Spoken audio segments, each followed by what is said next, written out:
इयत्ता 7वीची 15वी कविता. कवितेचं नाव आहे असे जगावे. गुरु ठाकूर यांनी ही कविता सुंदर पद्धतीनं लिहिलेली आहे आणि कवितेत पण खूपच असं कविता वाचल्याबरोबरच वाटलं पाहिजे की कितीतरी यातून घेण्यासारखं आहे आणि आपण मागची आठवण काढू शकतो. बघा, आठवण कशी काढता येते की आईचं काळीज काढणं म्हणा, या गोष्टी पूर्वीच्या घडलेल्याच आहेत ना, असतील किंवा नसतील, पण आपण सांगतो तरी ह्या गोष्टी.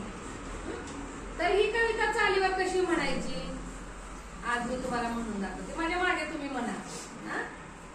असे जगावे छात